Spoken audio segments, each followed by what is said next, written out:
انتہائی بے وقوف ہے وہ باپ، انتہائی پاگل ہے وہ باپ جو اپنے بچے کے ہر سال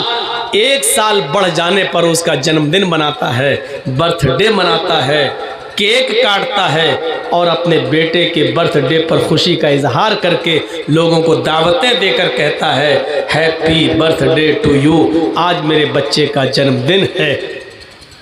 جبکہ اس کا بچہ 1 سال اپنی زندگی کا کم کر چکا ہے اور یہ پاگل باپ اس 1 سال کے کم ہونے پر جشن منا رہا ہے اور اپنے بیٹے کی تاریخ ولادت یا تاریخ یوم ولادت بنا رہا ہے، جنم دن منا رہا ہے۔ اس باپ کو مولوی جرجیس پاگل یا بیوقوف کا سرٹیفکیٹ اس جلسے سے دے رہا ہے۔ بڑا بیوقوف، چھوٹا موٹا نہیں، بہت بڑا پاگل ہے وہ باپ اور بہت بڑا بیوقوف ہے وہ باپ۔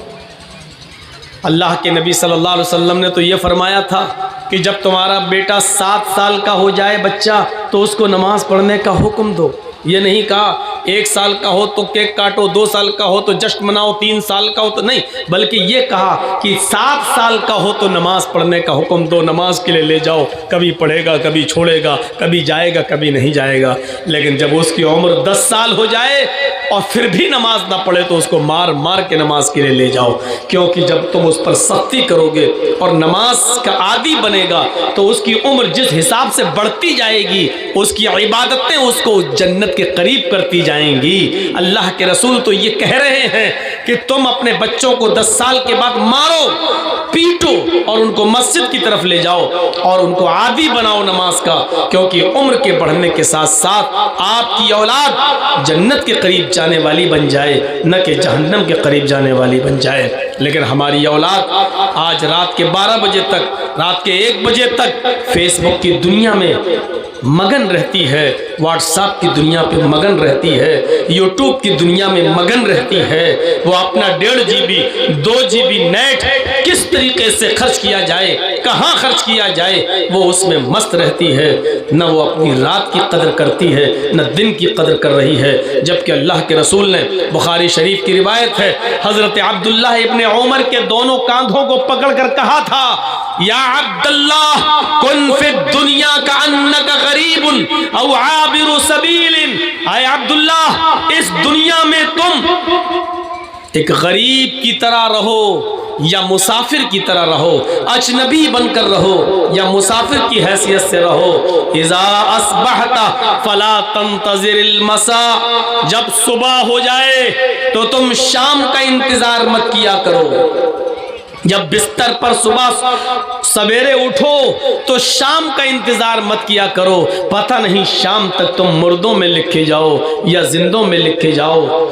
اور وَإِذَا أَمْسَيْتَ فَلَا تَنْتَظِرِ الْمَسَاءَ، اور جب شام ہو جائے تو تم صبح کا انتظار مت کیا کرو، پتہ نہیں شام کو تم سو رہے ہو، صبح تمہارا شمار مردوں میں کیا جائے یا زندوں میں کیا جائے۔ یہ حدیث ہمیں جھنجھوڑ رہی ہے، نبی اکرم کا یہ فرمان ہمیں اندر سے جھنجھوڑ رہا ہے اور بتا رہا ہے کہ جرجیس تو ابھی رات کے 11:30 بجے اسٹیج پر آیا ہے، تو نے اسپیچ دینا شروع کی ہے، لیکن تو اپنی زندگی پر خوش مت ہو۔ صبح فجر کی نماز کے بعد تجھے پتہ نہیں کہ تو مردوں میں لکھا جائے یا زندوں میں لکھا جائے۔ میرے پیارے ساتھیوں،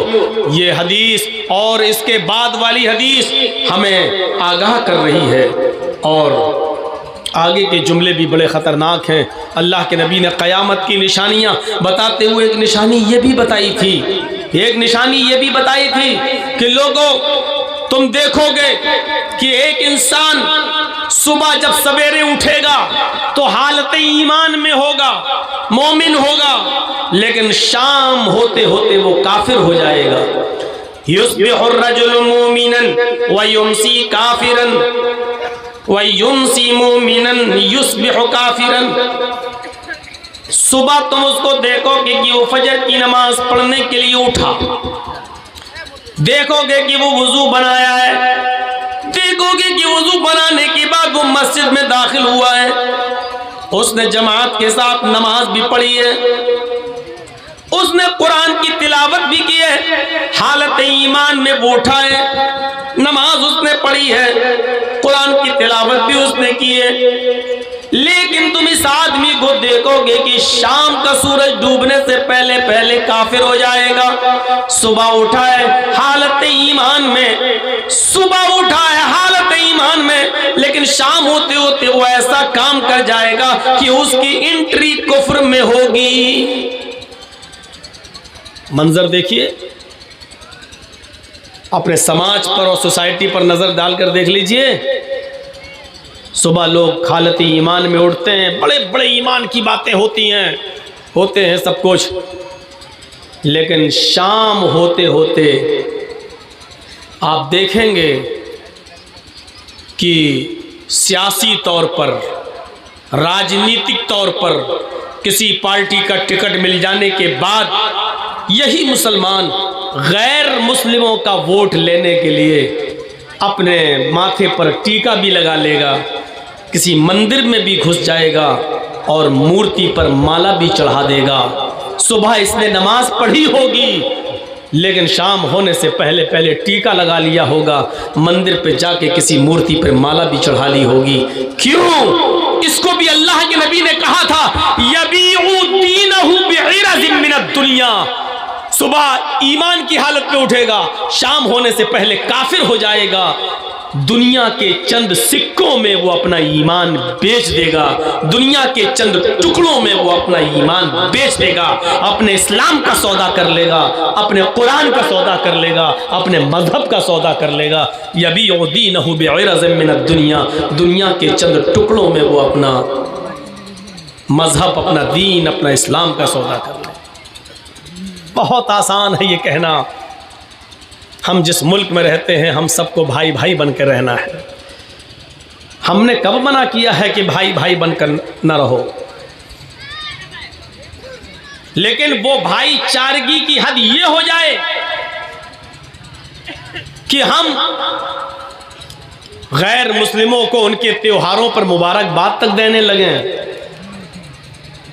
اللہ کے نبی سے یہی تو کہا گیا تھا کہ اللہ کے رسول 6 مہینے آپ ہمارے مذہب میں آ جائیے اور 6 مہینے ہم آپ کے دھرم میں آ جاتے ہیں, آپ کے مذہب میں آ جاتے ہیں. اللہ کے رسول نے صاف کہا قل یا ایھا الکافرون, اے کافروں سنو, لا اعبد ما تعبدون, میں ان بتوں کی پوجا نہیں کرتا جن کی تم کرتے ہو, اور تم بھی نہیں کرتے جس کی میں کرتا ہوں. میں اس معبود کی عبادت کرنے والا نہیں جس کی تم کر رہے ہو, اور تم بھی اس کی کرنے والے نہیں جس کی میں کر رہا ہوں. ذاتی طور پر سمجھوتا ہم کر لیں گے, تم مجھ سے میرا نام کاٹنے کے لیے صلح حدیبیہ کے موقع پر کہو گے میں اپنا نام کاٹ دوں گا, تم اس مرتبہ کہو گے ہم حج یا عمرہ نہیں کرنے دیں گے, ہم واپس چلے جائیں گے, ہم لڑیں گے نہیں. یہ سمجھوتا ہم تم سے کر سکتے ہیں, لیکن دین کے معاملے میں اگر تم سمجھوتا کرو گے کہ 6 مہینے ہم تمہارے اللہ کو مان لیں اور 6 مہینے تم ہمارے معبود کو مان لو, تو سن لو ہمارا جواب یہ ہے کہ لکم دینکم ولی دین, تمہارے لیے تمہارا دین ہے اور ہمارے لیے ہمارا دین ہے, تمہارے لیے تمہارا طریقہ ہے اور ہمارے لیے ہمارا طریقہ ہے. تو میرے پیارے ساتھیوں, جب ہم مندروں میں جانے لگیں, ٹیکے لگانے لگیں, مورتیوں پہ ہم پھول اور مالائیں چڑھانے لگیں, تو سمجھ لو کہ اب ہماری نمازیں بارگاہ عزتی میں قبول نہیں ہو رہی ہیں, ہمارے قرآن کی تلاوت کی ایک نیکی ہمارے نامہ اعمال میں, ہمارے رجسٹر میں نہیں لکھی جا رہی ہے. جھوٹ بولتے ہو تم, دھوکے باز ہو تم, مسلمانوں کو دھوکہ دے رہے ہو, تم ہماری ٹیم میں گھسے ہوئے وہ زہریلے سانپ ہو جو ہم ہی کو ڈس رہے ہو. تم اپنی نوٹنکی اپنے پاس رکھو, ہمیں ایسے لوگوں سے دور رہنا چاہیے اور ایسے لوگوں سے ہمیں دھوکہ نہیں کھانا چاہیے. اس لیے کہ اسٹیج پر دین کی باتیں بھی ہوں گی اور مندروں میں ہم پھول اور مالائیں بھی چڑھائیں گے. بھائی بھائی ہونے کا مطلب یہ ہے کہ تمہیں تکلیف ہوگی ہم تمہارا ساتھ دیں گے, تمہارا بیٹا بیمار ہوگا ہم دیکھنے جائیں گے, تمہارے بیٹے کو بلڈ کی ضرورت ہوگی, میرا بلڈ میچ کر رہا ہے, ہم اپنا خون نکال کر تمہارے بیٹے کو دیں گے. ہاں, انسانیت کی اور مانوتا کی جتنی حدیں ہوں گی ہم گزر جائیں گے, اپنائیں گے, لیکن اس کا یہ مطلب نہیں ہے کہ تم ہمیں ہماری مسجدوں سے سجدہ کر کے روک کر تم ہمیں اپنی مورتی پر مالا چڑھانے کے لیے کہو, اور یہ کہو ووٹ لینے والے نہیں صاحب ان کے آدمی بھی تو ہمارے روزہ افطار میں ٹوپی لگا کے آ جاتے ہیں۔ معاف کیجئے گا، یہ نوٹنکی اور ڈرامے بہت دیکھ چکے ہیں ہم، ان ڈراموں کو اور نوٹنکیوں کو بند ہونا چاہیے۔ کیا ہم اپنے مذہب پر رہ کر، کیا ہم بھائی چارگی قائم نہیں کر سکتے ہیں؟ اور کیا اللہ کے رسول نے اپنے مذہب پر رہ کر بھائی چارگی قائم نہیں کی؟ مکے سے مدینہ کی طرف گئے، یہودیوں کو روزہ رکھتے ہوئے دیکھا، پوچھا کہ کس خوشی میں تم روزہ رکھ رہے ہو؟ انہوں نے کہا آج کے دن ہمارے نبی حضرت موسیٰ علیہ السلام کو فرعون کے ظلم سے نجات ملی تھی۔ اللہ کے نبی نے کیا فرمایا؟ تو ہم تم سے زیادہ حقدار ہیں، کیونکہ موسیٰ ہمارے بھائی تھے، وہ بھی اللہ کے نبی تھے، میں بھی اللہ کا نبی ہوں، میں بھی روزہ رکھوں گا۔ صحابہ کرام نے کہا اللہ کے رسول یہ تو مشابہت ہو رہی ہے، وہ بھی ایک روزہ رکھتے ہیں اور آپ بھی ایک روزہ رکھ رہے ہیں۔ تو اللہ کے نبی صلی اللہ علیہ وسلم نے فرمایا ہمیں اللہ تعالیٰ نے یہودیوں کی مخالفت کے لیے دنیا میں مبعوث فرمایا ہے، خالف الیہود، یہودیوں کی مخالفت کرو۔ ہم 2 روزے رکھیں گے، ایک روزہ نہیں رکھیں گے، ایک روزہ رکھیں گے تو ان کی مشابہت ہوگی، ہم 2 روزے رکھیں گے۔ اور پھر آپ نے فرمایا آئندہ سال اگر میں زندہ رہا تو 9 اور 10 کا روزہ رکھوں گا، لیکن آئندہ سال تک آپ زندہ نہیں رہ سکے۔ تو میرے بھائیوں دیکھیے، بھائی چارہ قائم رہا، عبادات اپنی جگہ پر رہی، آپ نے ان کے ساتھ سمجھوتا نہیں کیا، اور ایک چیز ان کی پسند آئی تو آپ نے لے لی، لیکن آپ نے یہ بھی کہہ دیا کہ وہ 1 رکھتے ہم 2 رکھیں گے، کیونکہ ہمیں ان کی مخالفت کے لیے پیدا کیا گیا ہے، ان کی مشابہت کے لیے نہیں۔ ہم مشابہت اختیار کر رہے ہیں، اور یاد رکھنا من تشبہ بقوم فہو منہ، جو جس قوم کی اور جس مذہب کی مشابہت اختیار کرے گا قیامت کے دن اسی کے ساتھ اٹھایا جائے گا۔ ہمیں اور آپ کو سب کو اٹھنا ہے، سب کو اٹھنا ہے، سب کو ایک دن مرنا ہے اور اپنی قبر سے بیدار ہونا ہے، اٹھنا ہے۔ یہ یاد رکھیے گا، چھٹکارا نہیں ملے گا، چھٹکارا نہیں ملے گا۔ اللہ کہ نبی صلی اللہ علیہ وسلم فرماتے کہ جب مجھے سفر معراج ہوئی تو ایک شخص کو میں نے دیکھا جہنم کے اندر، فرشتہ اس کا سر کچل دیتا ہے، بھاری پتھر اس کے سر پہ مار دیتا ہے، اور جب تک پتھر اٹھاتا ہے اس کا سر جوڑ دیا جاتا ہے، وہ صحیح ہو جاتا ہے، پھر اس کو لٹایا جاتا ہے، پھر اس کے سر پہ پتھر مارا جاتا ہے، اس کا بھیجا نکل جاتا ہے۔ پوچھا اللہ کے نبی نے من ہؤلاء یا جبریل، اے جبریل یہ کون لوگ ہیں جن کا سر کچلا جا رہا ہے، جن کا سر پھوڑا جا رہا ہے، جس کا بھیجا نکالا جا رہا ہے، بار بار اس کے سر کو جوڑ کر پھوڑا جا رہا، توڑا جا رہا ہے۔ جبرائیل نے بتایا اے اللہ کے نبی یہ وہ لوگ ہیں دنیا میں نماز کے وقت ان کے سر بھاری ہو جایا کرتے تھے، نماز کے وقت ان کے سر بھاری ہو جایا کرتے تھے، اور یہ وہ لوگ ہیں کہ قرآن پڑھ کر انہوں نے بھلا دیا تھا، قرآن پڑھ کر انہوں نے بھلا دیا تھا، یعنی قرآن سیکھا تھا، قرآن پڑھا تھا، لیکن اس کی تلاوت نہیں کرتے تھے، اس کو انہوں نے چھوڑ دیا تھا۔ یہ ان لوگوں کا عذاب ہے جو نماز پڑھتے وقت سر بھاری ہو جاتا، جیسی اذان ہوئی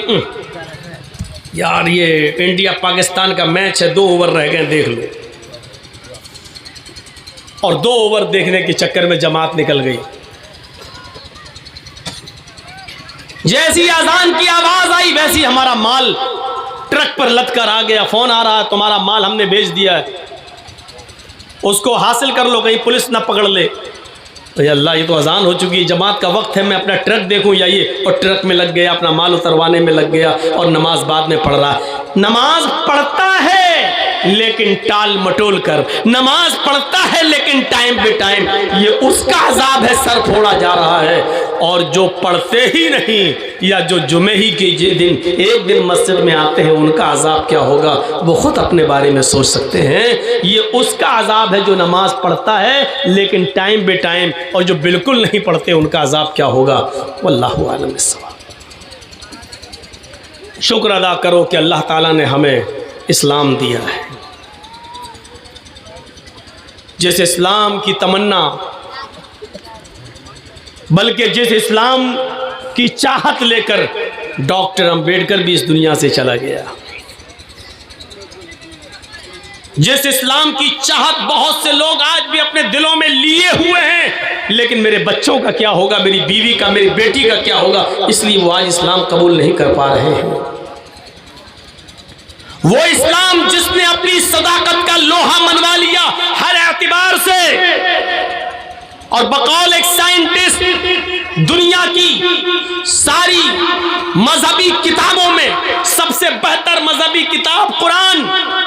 دنیا کے تمام مذہبوں میں سب سے بہتر مذہب اسلام، لیکن دنیا کی بدترین قوموں میں سب سے بدتر قوم مسلمان۔ یہ ایک سائنٹسٹ نے کہا تھا، اس نے کہا کہ میں نے جب وید پڑھا، میں نے تورات پڑھی، زبور پڑھی، دوسرے مذہب کی کتابیں پڑھی، قرآن پڑھا، تو مجھے دنیا کی ساری کتابوں میں سب سے اچھی کتاب قرآن لگی۔ جب میں نے مذہب کا مطالعہ کیا تو دنیا کے تمام مذہبوں میں سب سے اچھا مذہب ہمیں اسلام لگا، لیکن جب ہم نے قوموں کا معائنہ کیا، جب ہم نے قوموں کا جائزہ لیا، تو دنیا کی بدترین قوموں میں سب سے زیادہ گری ہوئی، سب سے زیادہ بدقماش، سب سے زیادہ نالائق، سب سے زیادہ جاہل قوم اگر ہم نے کوئی دیکھی ہے تو وہ مسلمان کو دیکھی۔